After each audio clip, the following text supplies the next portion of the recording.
আমরা জানি সমস্ত কাজ নিয়তের উপর নির্ভরশীল, কিন্তু একজন মানুষ তার পীরের পায়ে সেজদা দিয়ে বলছে আমার মনে নিয়ত আছে আল্লাহকে সেজদা দিচ্ছি, এটা জায়েজ আছে কিনা?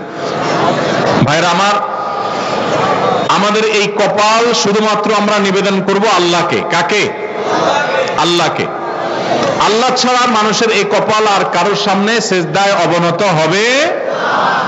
আল্লাহ সুবহানাহু ওয়া তাআলা কোরআনে কারীমে সূরা ফাতিহাতে আমাদেরকে শিক্ষা দিয়েছেন, ইয়্যাকা না'বুদু, আল্লাহ আপনারই ইবাদত করি। আমরা ইবাদত করি শুধু কার?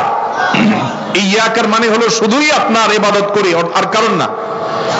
অতএব ইবাদত শুধু আল্লাহর হতে হবে। কেউ যদি পীরকে সেজদা করে নিয়ত করে যে নিয়ত আল্লাহর, দিচ্ছি পীরের দিকে ফিরায়া, তাহলে সেও মুশরিকদের মধ্যে গণ্য হবে। এই নিয়তের কারণে সে শিরক থেকে বের হবে না, কারণ সে মূলত তার পীরকেই সেজদা নিবেদন করছে, এখানে তার নিয়ত ধর্তব্য হবে না।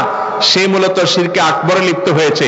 আল্লাহ ছাড়া আর কাউকে সেজদা করা যদি জায়েজ হতো, তাহলে মুহাম্মদ সাল্লাল্লাহু আলাইহি সাল্লামকে সাহাবায়ে কেরাম সবার আগে সেজদা করতেন।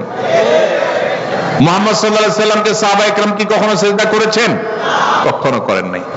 আপনি বলবেন আদম আলাইহিস সালামকে ফেরেশতারা সেজদা করেছে, যে আদম আলাইহিস সালাতু ওয়াস সালামের সময়কার যে শরিয়া ছিল, সেই শরিয়াতে শুধুমাত্র এই তাহিয়ার সেজদা এটা তার জন্য খাস ছিল। এটা একটা। পরবর্তীতে আমাদের নবী সাল্লাল্লাহু আলাইহি ওয়াসাল্লামের শরীয়তে এটা জায়েজ নাই। জায়েজ হলে মুহাম্মদ সাল্লাল্লাহু আলাইহি ওয়াসাল্লামকে সাহাবীরা সেজদা করতেন। আরো আদম আলাইহিস সালামের সেই সেজদা নিয়ে আরো নানাবিধ ব্যাখ্যা আছে, মুফাসসিরদের নানা বিষয় আছে, বক্তব্য আছে। মুহাম্মদ সাল্লাল্লাহু আলাইহি সাল্লামকে যদি সাহাবায়ে কেরাম সেজদা করার কোন জাল হাদিসে না পাওয়া যায়, তাহলে আপনার পীরকে সেজদা পাওয়ার জন্য সাহাবায়ে কেরাম মুহাম্মদ সাল্লাল্লাহু আলাইহি সাল্লামকে সেজদা করে আল্লাহকে নিয়ত করতে পারতেন, সেটা তো তারা করেন না। তাহলে আপনাকে এটা কে শিখিয়েছে? শয়তান শিখিয়েছে। কে শিখিয়েছে? আল্লাহ তাআলা আমাদের ভাইদেরকে হেদায়েত নসিব করুন।